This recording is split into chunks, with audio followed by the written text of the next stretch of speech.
Good morning and welcome to the Point. Well, there's a lot going on in Lansing, and one of the people who knows that all too well is Representative Ken Yonker. He's from Gaines Township, serves on a number of important committees. Representative, thank you for being back on the show. Always a pleasure to be here, Rick.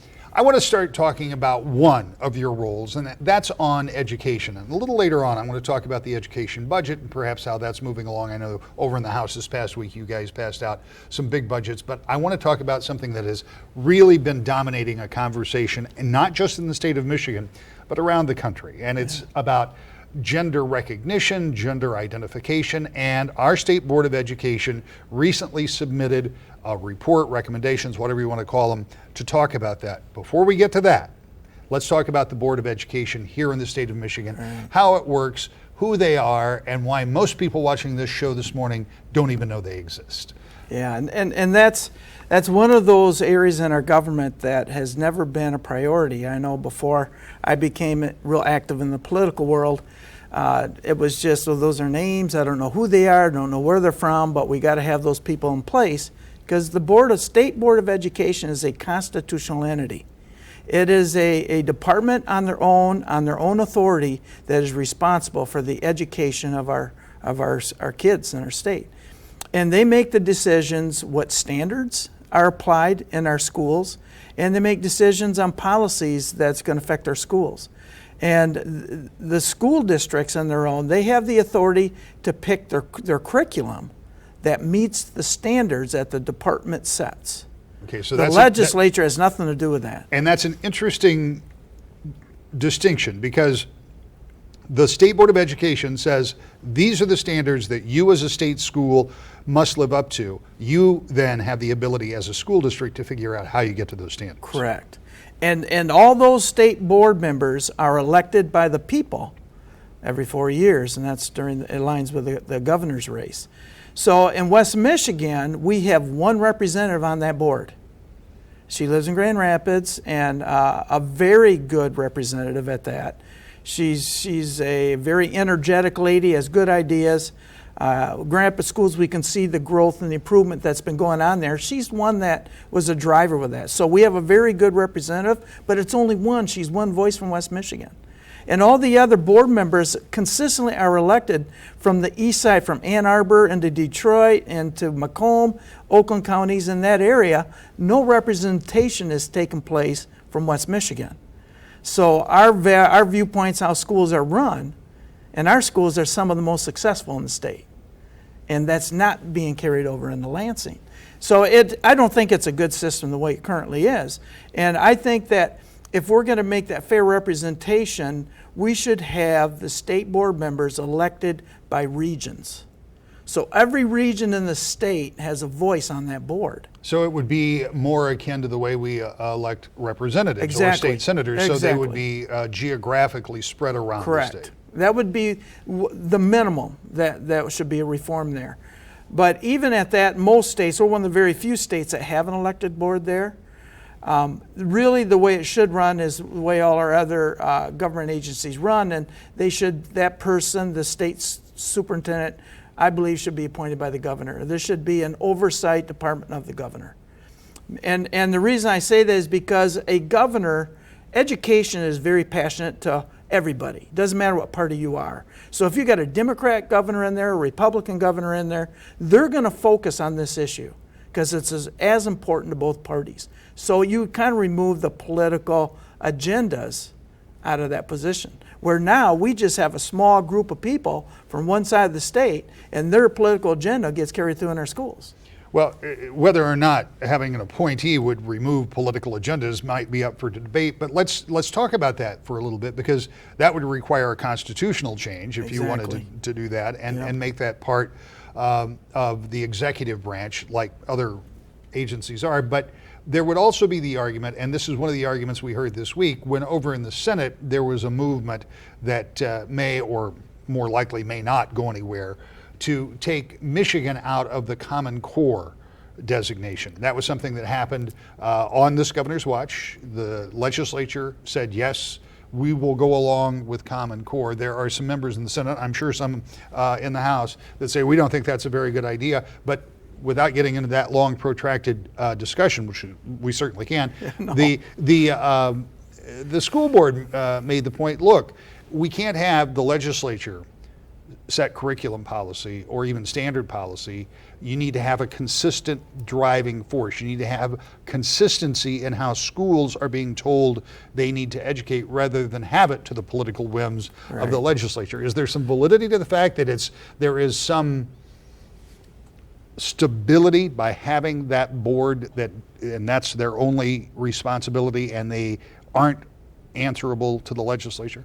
Yeah, and the intent, I think the original intent when the state set that up back in the early 50s was for that reason, Rick. But when you're electing your board from one area of the state consistently, I mean, this has been going on since when I was just out of high school. And it's always said, Terry Lynn Land was asked by Governor Engler to run, and she was on the ballot, but didn't have a chance because the people, the biggest voting population, of course, Detroit and Ann Arbor in that area, and they were all siding up with their people. We could not get a voice in on that board. And so that proportionate election, like I said earlier, regions would be the fairest way if we're going to keep that. It does hopefully keep the political. The Common Core is Michigan standard. They call it Common Core, but it isn't. It's now Michigan standard. The state always had standards. When I was on the school board, we had to make sure our curriculum and our testing aligned to the state standards. And that's so we get consistency in our schools and what we're teaching. So the new state standards has been more aligned with other states. And the reason that was driven is because we are a world market. And we have to compete with China, with India, with Europe, and all our other developing nations that are in some ways, many ways, education kicking our butt. And this helps us rise to that level of competition.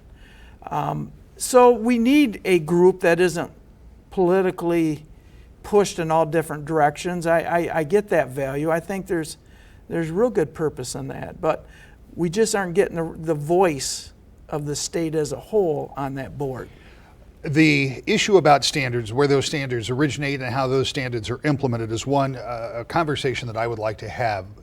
But I'd like to have a lot of voices in that conversation. And maybe in the coming weeks, well, to be fair, once we get past the general election, maybe we can sit down and have that conversation. Because we had it in the studio not so long ago with the town hall meeting when Governor Snyder was here. And it was interesting because the conversation then really set up I think in that conversation, a couple of the Republican representatives that we had who were opposed to these standards, and a couple of Democrats who were in the audience who said this is the right way to go for some of the reasons that you laid out. But for now, we set that aside and get back to the Board of Education from the standpoint of why they've been making headlines recently. And that was because of this notion that we talked about, pardon me, at the beginning of the show about gender recognition and identity and identification. Can you speak to that a bit? Yeah, so the president, John Austin, has taken this on as a focus that he thinks is very important. And a lot of this is driven from the federal government, Department of Education, that this gender equality has to take place. And so there's no real set law at this point, but there's been a strong recommendation. And so they're coming as a strong recommendation for schools to look at this. So then when you look at the local level, how is this going to affect us? Well, you don't have to do it because there's no law. The department doesn't make law, only the legislature makes law. We're not going to make that law. But what can happen is if you have a lawsuit saying you were discriminated because of gender recognition, then pretty soon the courts start setting that precedence and that becomes law by court order. And that's what they're afraid they're going to have to only spend the money to defend themselves on someone claiming that they were harassed or not having equal rights, and then have to go to court and then losing, and then precedent gets set that way. And that's not the right way to. I understand that from a political standpoint, from a legal standpoint, that's part of the question. But the real question that I have as a parent is how does this impact children?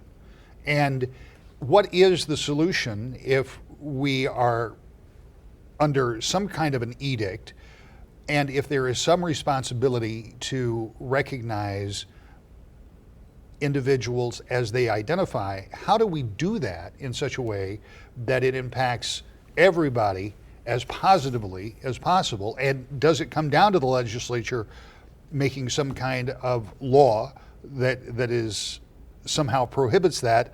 And then you open up the North Carolina book, where they have obviously had more than their share of feedback and some would say blowback from the kind of law that they passed. Yeah.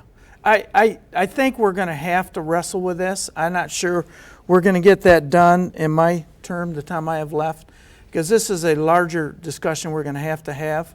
I think the department has opened it up. So how does this affect kids? This is, the biggest negative drawback to the way this thing is being put out is that if a child goes to school and decides, if it's a male, and says, I think I'm going to be a girl today. I feel like I could be a girl, so I want to be able to use the girl restrooms. And so what they're saying is that schools have to have a gender-neutral bathroom. That's where it is right now. We had that happen in the house. One Tuesday, we all went to session. We go in the House office building, and our single bathroom all of a sudden had a sign on there that was for gender-neutral. Not a unisex bathroom, a gender-neutral. And so it was focused on that message, and that didn't go over too good. All right, so if they need a bathroom that they're going to feel comfortable in, then just have a unisex bathroom. But most schools don't have that, and locker rooms aren't set that way. So if you have a male student that goes in there and says, well, today I think I'm going to be a girl. And so I have the right to go into the girls' locker room and shower with the girls because I identify with them today. And the schools don't have to notify the parent that this student is making that claim. And so that's where a lot of our controversies come up. So are we at the end of the day going to have to do something? I think we're going to. We can't ignore this. Parents have to be notified on everything that happens in our schools K-12. That is, they are the parent, they're the guardian, and we're dealing with minors. And I know the lesbian community has been quite up in the air on this as well, because if you're going to have some guy, some young kid go in there as a teenage adolescent and make that statement, and their intentions really aren't honest, you put every girl in that locker room at danger. And that's a legitimate concern. You say that the legislature is going to have to look at this. As you point out, it's not going to happen before a general election. That's just not going to happen. Your time in office will be up, but when they do look at this, prior to that, there have already been moves in the House to limit funding per diem and some other things from the State Board of Education. Is that going to move forward? Are those kind of what I would consider more punitive actions going to be taken? Well, that's the only leverage we have as a legislature over that department or that board, is just we fund them. We can't change what they do. We can't stop them. The only leverage we have is funding. So if we don't like what they're doing, we just say, well, we're going to pull funding back. But again, now you have that legal argument. If we're constitutionalists and we believe in our Constitution, the Constitution says they have that authority. And they are elected by the people. They are the people's voice. So if I say, well, I don't agree with what the people did there, I don't care what the Constitution says, I'm going to cut their funding, so they got to cut our schools. Now I'm breaking my belief in the Constitution as an authority. So that's a very fine line. We got to be very careful with that. We can direct them with funding, but we cannot put our schools at risk. That's not constitutional, in my opinion. This is a conversation that will continue. We've got more to talk about when we come back in just a moment with more To the Point.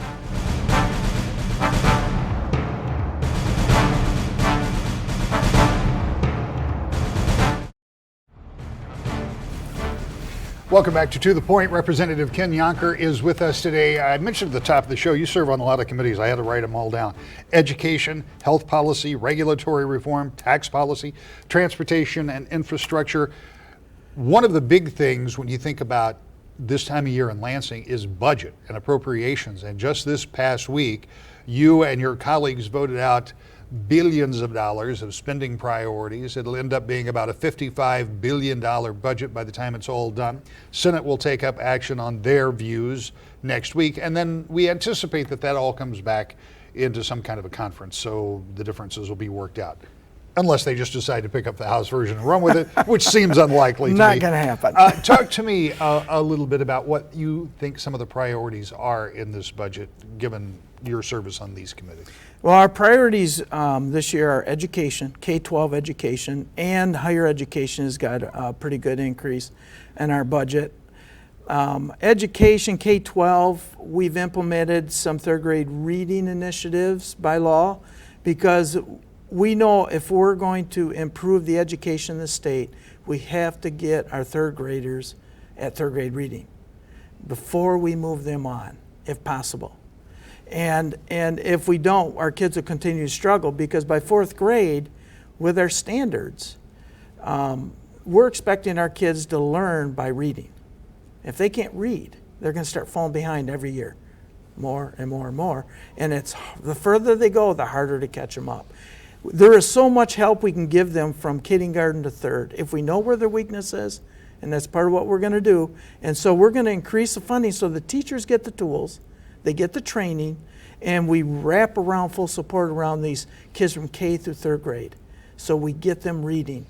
There will be some that aren't going to quite make it, Rick. You're always going to have those, but and the school and the parent will decide if it's good to hold them back one more year. By law, they will have to, but they will have that option to look at it. Do we hold them back, or do we move them forward with a portfolio that every teacher knows exactly where that student is to help them to continue to grow and improve? One of the things that the governor has said when he talks about this, and you mentioned it too, this isn't, okay, you're in third grade, you've got to learn how to read. I mean, reading is a process. I know I've got two little kids, and so you start as young as you possibly can to get their attention. So this is really about the process up until third grade. So it'll be kindergarten teachers in first grade and second grade trying to achieve that third grade level all the way along. So Correct. So the idea is, as we were talking about in the last segment, get students in Michigan to live up to a standard that is at least around the country more universal, so they can compete globally. And that's kind of the process behind this. When you talk about the emphasis on K through 12, there is always a disconnect between people in your Republican Party and people in the Democratic Party, because they have differences in how they think money should be allocated. On balance, was this a vote when it came, and I know you voted at this in an omnibus total bill, but was education a contentious issue as this budget was being put together, as far as you could tell on the floor? In my 6 years of being in the House, this was the only education budget that was not contentious. Interesting. It was the easiest budget we've passed in 5 years, and well, 6 years now. And a comment was made even within the education community. There, a few things no one's ever totally happy. Sure. We get that, but there was no real pushback or fight. Now, you're right. The Democrats see a little different point of view on how money should be spent, and how we should collect money, and that's always going to be a philosophical debate within the two parties. But overall, we're giving schools what they need because we can. Where our growth in our economy is putting more money that is earmarked money for education. That pot's growing. So general fund isn't necessarily the piece that we're taking it out of. It's coming out of the increased revenue collected through sales tax. So we're being able to help schools get back up and put in programs. And there's more stuff we're still working on to help. Just to put it in perspective, it's about a $55 billion budget. About $14 billion goes into K through 12 schools. 13 billion K-12. Then we got community college, which really, in all respects, is an extension of K-12. And then we got higher ed.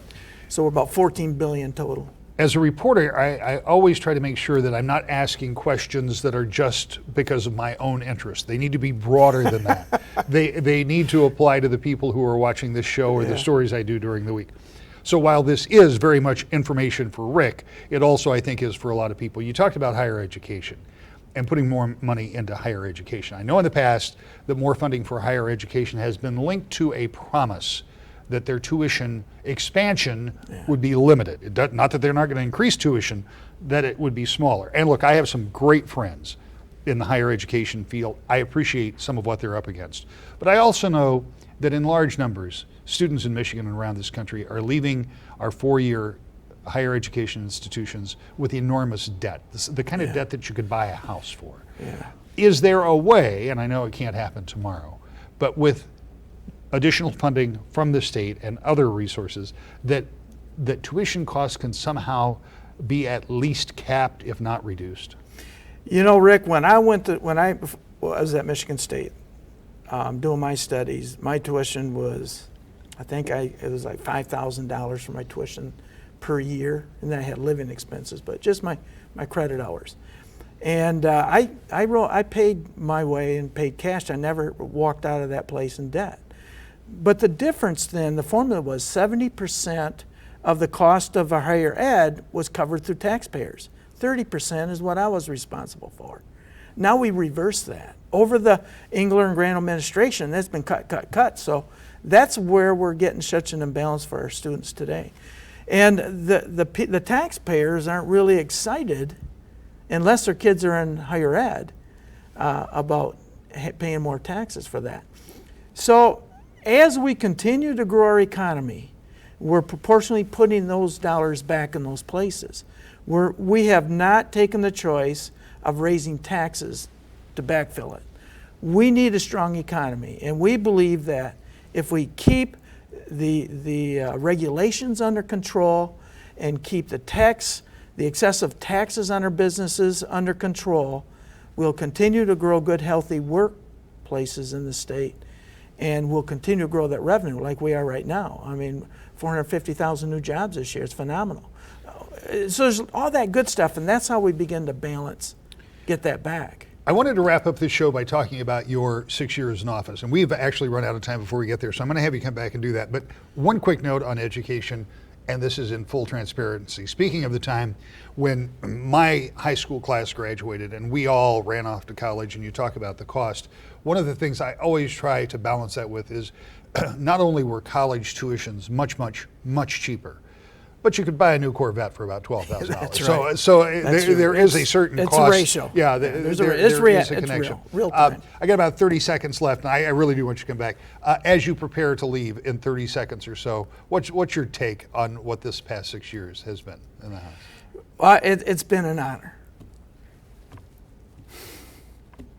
And a little emotional. It's a little emotional because when the people choose you, it's an honor, Rick. Yeah. And it does. It was a big deal to me. I was glad to have done it. I was glad to have served my time. Well, I'm looking forward to civil life again too.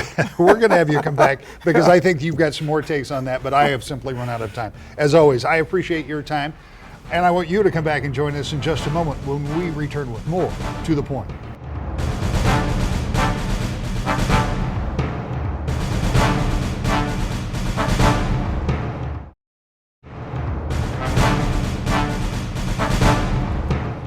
From approaching how changing public opinion affects public policy and how to finance everything from schools to roads, there's a lot to be done in Lansing, and we barely scratched the surface this morning. We thank Representative Yonker for being with us. Now, in the next few weeks, we'll be talking a lot about the budget. As I said earlier, we expect the state Senate to pass their version of that big spending bill. That'll happen sometime this week. Once that's done, they'll take their ideas and the ideas already passed over in the House and put them together and come up with a final plan. They'll try to get that to Governor Snyder sometime in early June. That's before they take their summer break, as many of these representatives will be running for re-election. Many others, term limited, like Representative Yonker, will be moving on. But we'll be here every Sunday morning at 10 o'clock as we talk to you about what's happening on the state and national front. I hope you'll join us every Sunday right here, To the Point.